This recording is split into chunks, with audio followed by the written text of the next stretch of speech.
Train യാത്ര വീണ്ടും ആരംഭിക്കുകയാണ്. അകലെ താഴ്വാരങ്ങളിൽ കാണുന്ന ഗ്രാമങ്ങൾ ശാന്തസുന്ദരമാണെങ്കിൽ ഒട്ടും ശാന്തത അനുഭവപ്പെടുന്ന പ്രദേശങ്ങളിൽ പലതരത്തിലുള്ള ബന്ധപ്പാടുകളും ബുദ്ധിമുട്ടുകളും ഉള്ള ആളുകൾ കഴിയുന്ന ഒരു അവികസിത പ്രദേശമാണ്. കൃഷി പുറമേയേറെ ശാന്തമാണ്. അകമേ എത്ര പ്രശ്നങ്ങളുണ്ടെങ്കിലും സാധാരണ കൃഷിക്കാരായിട്ട് കഴിയുന്ന ആളുകളാണ്. അവരുടെ പാടങ്ങളാണ് നമ്മൾ കാണുന്നത്. ഗോത്രവർഗ്ഗങ്ങളാണ് ഇവിടെ അധികവും ഉള്ളതെന്ന് നമ്മൾ പറഞ്ഞു വരുന്നത്. ഈ പാടങ്ങളിലെ നെല്ലുൽപ്പാദനവും മറ്റൊക്കെ വളരെ കുറഞ്ഞ രീതിയിലാണ്.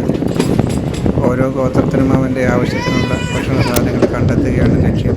പുതിയ പാലങ്ങളും റോഡുകളും ഒക്കെ ഉണ്ട്. വികസനത്തിൻ്റെ ചെറിയ അനുരണനങ്ങൾ നടക്കുന്നുണ്ട്. എങ്കിലും അത് പൂർണ്ണതോതിലെത്തിയിട്ടില്ല. ആദിവാസി വർഗ്ഗങ്ങളെ സംബന്ധിച്ചിടത്തോളം വികസനം എപ്പോഴും വളരെയേറെ അകലെയാണ്. റോഡും പാലവും കലുങ്കും കെട്ടിടങ്ങളും വിദ്യാഭ്യാസ സ്ഥാപനങ്ങളും ആശുപത്രികളും മികച്ച സൗകര്യങ്ങളുള്ള എല്ലാ സ്ഥലങ്ങളും അവർക്ക് ആവശ്യമാണ്. ബാങ്കും മറ്റു കാര്യങ്ങളൊക്കെ വേണം. പക്ഷേ അതൊക്കെ സ്വപ്നം കാണാൻ മാത്രമേ കഴിയുള്ളൂ. ആകെയുള്ള ഒരു സഞ്ചാരമാർഗം എന്ന നിലയിൽ ഈ ട്രെയിനാണ് അവരുടെ ആശ്രയം. എന്ന് മാത്രമല്ല, അവർക്ക് ഇതിൽ യഥേഷ്ടം സഞ്ചരിക്കാൻ കഴിയും എന്നുള്ളത് സത്യമാണ്. അവൻ്റെ ജീവിത പരിമിതികളെ എല്ലാം വളരെയേറെ പരിമിതപ്പെടുത്തിക്കൊണ്ട് അവരിതിനെ ആസ്വദിച്ച് കഴിയും. ഈ പ്രദേശങ്ങളിലെ ഉൽപ്പന്നങ്ങൾ വിപണിയിലെത്തിക്കുന്നതെല്ലാം ഈ ട്രെയിനിലാണ്. ആളുകൾ കൂട്ടമായി ഇതുകൊണ്ട് കയറുന്നു. വിശാലമായ പാടങ്ങൾ നമുക്ക് താഴെ കാണാൻ പറ്റും. അവയുടെ സൗന്ദര്യവും നമുക്ക് ആസ്വദിക്കാൻ പറ്റും. പക്ഷെ ഒരു കാര്യമുണ്ട്, ഈ നെൽപ്പാടങ്ങളിൽ അധികവും ഏതെങ്കിലും ഒരു ജന്മിയുടെ കീഴിലായിരിക്കും. ആ ജന്മിയുടെ കീഴിൽ പണിയെടുക്കുന്ന ഗോത്രവർഗ്ഗങ്ങളെയാണ് നമുക്ക് കാണാൻ പറ്റുന്നത്. ജന്മി ഒരിക്കലും ഇവിടെ വരണമെന്നില്ല. പക്ഷേ ഇവിടെ ഉണ്ടാക്കുന്ന നെല്ല് അല്ലെങ്കിൽ മറ്റ് ധാന്യങ്ങൾ അല്ലെങ്കിൽ ഇവിടെ ആദായം അത് ജന്മിയുടെ പത്താഴപ്പുരകളിൽ അട്ടിയിട്ട് വെച്ചിരിക്കും. കിട്ടുന്നത് തുച്ഛമായ കൂലിയും കുറഞ്ഞ ഒരു സമ്പാദ്യവും മാത്രമായിരിക്കും ആദിവാസിക്കുള്ളത്. അവന് ചോദിക്കാൻ ആളുകളില്ല, അല്ലെങ്കിൽ അവൻ്റെ കഥകളെക്കുറിച്ച് പറയാനും അവനിടങ്ങളില്ല. അത് മാത്രമല്ല, അവിടുത്തെ ജീവിതം തന്നെ ദുഷ്കരമാണെന്ന് അറിയുന്ന ആളുകൾ വളരെ ചുരുക്കം മാത്രമാണ്. എന്ന് പറഞ്ഞാൽ പൊതുധാരയിലേക്ക് അവരെ എത്തിക്കൊണ്ടുവരുന്നതിനുള്ള ശ്രമങ്ങൾ വളരെ വിരളമായി മാത്രമേ ഈ പ്രദേശങ്ങളിൽ നടക്കുന്നുള്ളൂ. വിദ്യാലയങ്ങളെ കാര്യം പറഞ്ഞുകൊണ്ട് വളരെ മോശമായ അവസ്ഥയാണ്. ആശുപത്രികൾ തീരെയില്ല. അനീമിക് ആയിട്ടുള്ള ആളുകളെയാണ് നമുക്ക് കാണാൻ പറ്റുക. അതുപോലെ തന്നെ ബാംഗ്ലൂരിൽ ഒരിക്കൽ ഒരു വന്ധ്യംകരണ ശസ്ത്രക്രിയ നടത്തിയ ക്യാമ്പിൽ 14 ആളുകൾ മരിക്കാനിടയായി. ഉപകരണങ്ങൾ ആവശ്യത്തിന് അണുവിമുക്തമാക്കിയില്ല എന്നാണ് നമ്മൾ അറിയാൻ കഴിഞ്ഞത്. ഇതൊന്നും പുറം ലോകം അറിയാനായിട്ട് പോകുന്നില്ല. ചിലപ്പോൾ ചില പത്രമാധ്യമങ്ങളിൽ ചരമകോളം പോലെയുള്ള വാർത്തകൾ മാത്രമായി അവശേഷിക്കുന്നു എന്ന് നമുക്ക് കാണാം. അതുകൊണ്ട് മാത്രം ആയില്ലല്ലോ അവരുടെ കാര്യങ്ങളെക്കുറിച്ച് പുറം ലോകം അറിയുന്നത്. അവർക്ക് അതിനുള്ള സൗകര്യങ്ങളില്ല എന്നുള്ളവർക്കറിയാം. പക്ഷേ പുറമേ നിന്ന് അന്വേഷിച്ചെത്തുന്ന ആളുകളെയും ഈ ആളുകൾ സ്വീകരിക്കാൻ അത്ര താല്പര്യം കാണിക്കാറില്ല. എന്ന് മാത്രമല്ല, അവരുടെ കാര്യങ്ങൾ തുറന്ന് പറയുന്നതിൽ പോലും അവരെപ്പോഴും ഭയപ്പെടുന്നു. ആരെയാണ് അവർ ഭയപ്പെടുക? അവരെ അടക്കി ഭരിക്കുന്ന ചില ശക്തികളുണ്ട്.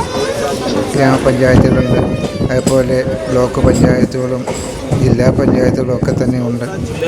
ശരിയാണ്, ജില്ലാ പഞ്ചായത്തുകളുടെ കീഴിലാണ് മറ്റ് ഗ്രാമപഞ്ചായത്തുകളും കാര്യങ്ങളുമൊക്കെ. വികസന പ്രവർത്തനങ്ങൾ ഓരോയിടത്തും നടക്കുന്നുവെന്നാണ് പറയുന്നത്. പക്ഷേ പ്രവർത്തനങ്ങൾ വളരെ കുറവാണ്. ഫണ്ടുകൾ ചിലവഴിക്കുന്നതും വളരെ കുറവാണ്.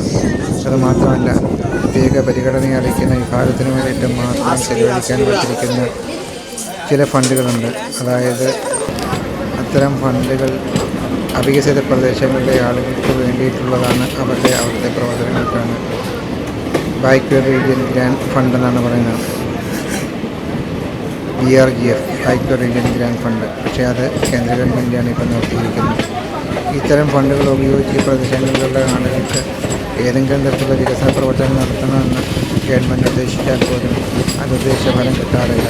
എന്ന് മാത്രമല്ല, അത് അവിടെ കണി കാണാൻ പോലും എത്താറുമില്ല എന്നുള്ളതാണ് സത്യം. അതുകൊണ്ട് എന്താണ് സംഭവിക്കുന്നത്? ഒരു പ്രത്യേക വിഭാഗത്തിൽപ്പെട്ട അല്ലെങ്കിൽ പാർശ്വവൽക്കരിക്കപ്പെട്ട വിഭാഗത്തിൻ്റെ ഉന്നമനം ഗവൺമെൻറ് ഉദ്ദേശിക്കുന്ന ലക്ഷ്യത്തിലെത്താറില്ല.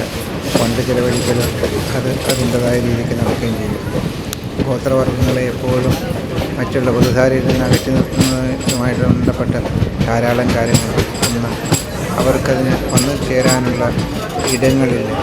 രണ്ട്, അവരിലേക്ക് ഇറങ്ങിച്ചെന്ന കാര്യങ്ങൾ അന്വേഷിക്കാനും അവൻ്റെ ആവശ്യങ്ങളെ മനസ്സിലാക്കി പ്രവർത്തിക്കാനുമുള്ള രീതികളില്ല എന്ന് മാത്രമല്ല, ഒരു ആദിമ വർഗത്തിൻ്റെ അല്ലെങ്കിൽ പ്രാക്തന ഗോത്രത്തിൻ്റെ തനിമ നിലനിർത്തിക്കൊണ്ട് വേണം അവരെ സംരക്ഷിക്കാൻ.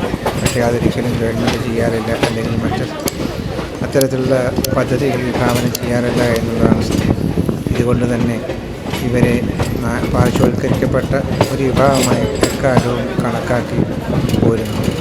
അവർക്ക് വേണ്ട ഫണ്ടുകളൊക്കെ തീരുമാനിക്കുന്നതും അവരുടെ വികസന പ്രവർത്തനങ്ങൾ തീരുമാനിക്കുന്നതും അത് ഡൽഹിയിൽ നിന്ന് ആയിരിക്കാം, അല്ലെങ്കിൽ മറ്റ് കേന്ദ്ര സ്ഥാനങ്ങളിൽ നിന്നായിരിക്കാം. പക്ഷേ ഒരിക്കലും ഇവരുടെ ആവശ്യത്തെ മുൻനിർത്തി ആയിരിക്കത്തില്ല. അതുകൊണ്ട് തന്നെ ഇത്തരം പദ്ധതികൾ പല സ്ഥലങ്ങളിലും പാളിപ്പോകാറാണ് പതിവ്. ഉദ്ദേശഫലം കിട്ടാറില്ല. ഇത് ഉണങ്ങി വരേണ്ട പാടങ്ങളുടെ നടുവിലൂടെയാണ് ഇപ്പോൾ വണ്ടി പോകുന്നത്. ഈ പ്രദേശങ്ങളിലെ കൃഷി നമുക്കറിയാം, ആകപ്പാടെ ഈ ഒരു ചെറിയ നദി മാത്രമാണ് ഇവിടെ കൃഷിക്ക് ആധാരമായിട്ടുള്ളത്. പക്ഷേ തട്ടുതട്ടായിട്ടുള്ള തിരിച്ചിട്ടുള്ള ചില കൃഷി രീതികളിൽ നിന്ന് മാത്രമാണ് ഇവർ പിടിച്ചേക്കുന്നത്.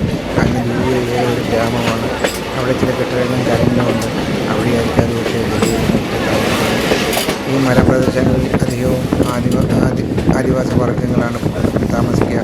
അവരുടെ ഇടയിൽ കാണുന്ന കൃഷിയിടങ്ങളിലാണ് അവിടെ കൃഷി നടത്തുക. അവരെ ആശ്രയിച്ചാണ് ജന്മിമാരുടെയും അതുപോലെ മറ്റുള്ള ആളുകളുടെയും കൃഷിയും കാര്യങ്ങളും ഒക്കെ നിലനിൽക്കുക. ഓരോ സ്റ്റേഷനും കടന്നു പോകുമ്പോഴും വഴിയരികിൽ കാണുന്ന ആളുകളെ നമുക്ക് നോക്കിയാൽ കാണാം, ഒരുപാട് ബുദ്ധിമുട്ട് അനുഭവിക്കുന്ന ആളുകളാണ് ഇവരെ നമുക്ക് ഒറ്റ നോട്ടത്തിൽ തന്നെ മനസ്സിലാകും. പക്ഷേ അതുകൊണ്ട് മാത്രം കാര്യമായില്ലല്ലോ. ഇവർക്കായി പദ്ധതികളും കാര്യങ്ങളും ഉണ്ടാകേണ്ടിയിരിക്കുന്നു. അതുപോലെ ഇവരുടെ ജീവിത സൗകര്യങ്ങളെ മെച്ചപ്പെടുത്തേണ്ടിയിരിക്കുന്നു. പ്രാക്തന ഗോത്രവർഗത്തിൻ്റെ അഭിരുചിക്കനുസരിച്ച് അവരുടെ ഉന്നമനത്തിന് വേണ്ടിയിട്ടുള്ള പ്രവർത്തനങ്ങളാണ് നടക്കേണ്ടത്. വണ്ടി അടുത്ത തുരങ്കത്തിലേക്ക് കടക്കുന്നു, നല്ല ഇരുട്ടായിരിക്കുന്നു. ഇനിയും നമുക്ക് ഒരുപാട് ദൂരം സഞ്ചരിക്കാനുണ്ട്. പക്ഷേ വാഹനത്തിൽ ഈ വണ്ടിയിലിരുന്നു കൊണ്ട് നമുക്ക് കൂടുതൽ കാര്യങ്ങൾ അന്വേഷിക്കാൻ കഴിയുകയില്ല. അല്ലെങ്കിൽ ഈ ഇടങ്ങളിലേക്ക് ഇറങ്ങിപ്പോകണം. അങ്ങ് ദൂരെ കാണുന്നത് നമ്മുടെ ബസ്തർ പൈൻ ഫോറസ്റ്റാണ്. വളരെ വിസ്തൃതമായിട്ടുള്ളതാണ്, വളരെ അപകടം പിടിച്ച ഒരു മേഖലയുമാണ്. അതിനോട് ചേർന്ന് നടക്കുന്ന ധാരാളം ഗ്രാമങ്ങൾ എനിക്ക് സഞ്ചരിക്കേണ്ടിയുണ്ടായിരുന്നു. ഗഡ്ഗവാലിയും അതുപോലെ തന്നെ മറ്റു സ്ഥലങ്ങളിലും ഒക്കെ എനിക്ക് പോകേണ്ടിയും വന്നിരുന്നു. ഇവിടെയൊക്കെ ഞാൻ പോകുമ്പോൾ സീതാപൂറും അതുപോലെ ശ്രീരാംപൂർ കുറേ സ്ഥലങ്ങളുണ്ടായിരുന്നു. ആ സ്ഥലങ്ങളിലൊക്കെ പോകുമ്പോഴെനിക്ക് അവിടുത്തെ ആളുകളെ കാണാനും കാര്യങ്ങൾ മനസ്സിലാക്കാനും കഴിയും. അതുപോലെ തന്നെ ചോട്ടകാവാലി, അതുപോലെ തന്നെ നമ്മുടെ ഏറ്റവും വലിയ വെള്ളച്ചാട്ടത്തിൻ്റെ അടുത്തുമൊക്കെ നമ്മൾ പോയതാണ്. ചിത്രകൂട് ആ നദിയുടെ മറുകരയിൽ എപ്പോഴും നക്സലുകൾ വരാറുണ്ട്. അവിടെ AK-47 തോക്കുമായിട്ട് ഇന്ത്യൻ പട്ടാളക്കാർ കാവലിരിക്കുന്നത് കാണാൻ പറ്റും. എപ്പോഴും പ്രശ്നം ഉണ്ടാകുന്ന ഒരു മേഖലയാണ്. ഇതെല്ലാം പറഞ്ഞു വരുന്ന ചില കാര്യങ്ങളെ സൂചിപ്പിക്കുന്നതിനാണ്. ഏതെങ്കിലും ഒരു ഗോത്ര വിഭാഗത്തിൻ്റെ അല്ലെങ്കിൽ പാർശ്വവൽക്കരിക്കപ്പെട്ട ആളുകളുടെ കാര്യങ്ങൾ വേണ്ട രീതിയിൽ വരുന്നില്ല എങ്കിൽ അവർക്ക് ചെറുത്ത് നിൽക്കേണ്ട ആവശ്യങ്ങളുണ്ടാകാം. അല്ലെങ്കിൽ ഒരു പക്ഷേ അവർ മറ്റു തരത്തിൽ പക വീട്ടാനോ അല്ലെങ്കിൽ അവരുടെ കാര്യങ്ങൾ മുന്നെടുക്കുന്നതിനോ വെളിയിലാകും. ഇത്തരം പ്രവർത്തനങ്ങൾ നാം പലർക്കും